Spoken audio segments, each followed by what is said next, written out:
Olá, pessoal! Bem-vindos a mais uma videoaula no Portal Educacional de Niterói. Eu sou a professora Gleice. Hoje nós falaremos sobre informações explícitas e informações implícitas no texto. O que será isso? Bem, vamos começar pelas informações explícitas. São aquelas que estão escritas claramente no texto. Não há dúvidas. Dizemos que elas estão na superfície do texto, porque assim que nós batemos o olho, nós a identificamos e entendemos.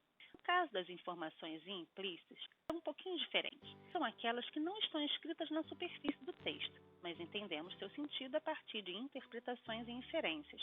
Precisaremos, portanto, de um olhar mais atento e investigativo. Vamos ver alguns exemplos? No caso das informações explícitas, temos aqui a seguinte mensagem: ressaca na praia de Caraí, em Niterói, na tarde desta sexta-feira. É a manchete de um jornal. Nós entendemos claramente o que a manchete quer dizer. Ressaca, nesse caso, significa o movimento violento das ondas sobre si mesmas, quando recuam depois da arrebentação.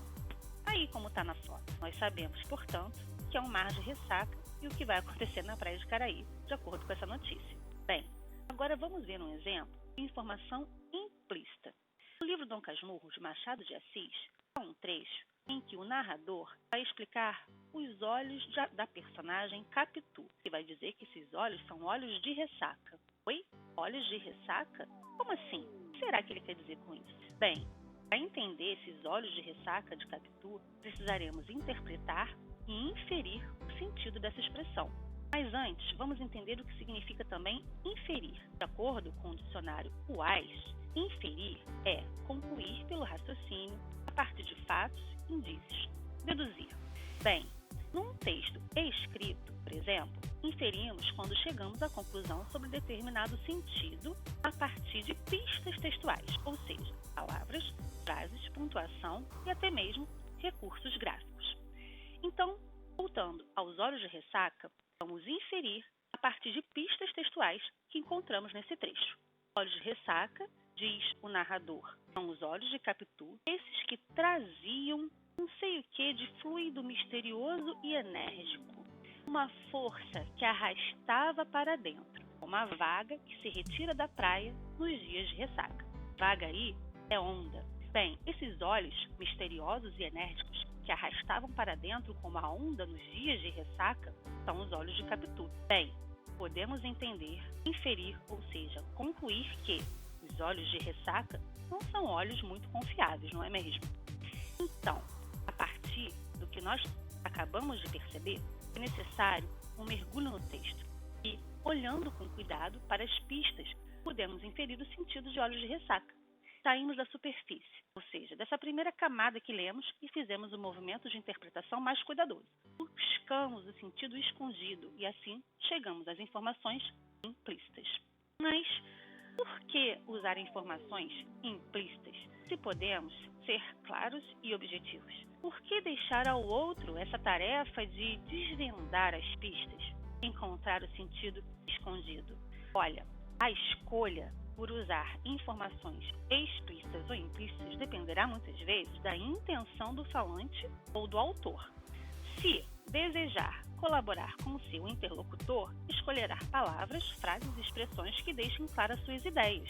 Então, não precisaremos investigar, ou seja, olhar com mais cuidado para o texto. Agora, se a intenção for deixar subentendido o que pensa, o falante ou o autor usará a linguagem para criar esse efeito de sentido sem explicitar claramente suas ideias.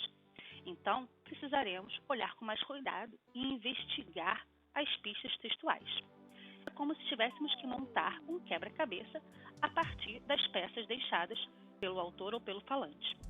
O gênero de texto também poderá influenciar nessa escolha entre usarmos informações explícitas ou informações implícitas. Por exemplo, a notícia, a bula de remédio ou uma receita de bolo precisam usar informações mais claras e objetivas, por isso, informações explícitas. Agora, no meme ou em textos literários, por exemplo, nós já podemos usar as informações implícitas, porque há mais espaços de interpretação. Não precisamos ser necessariamente tão claros e objetivos.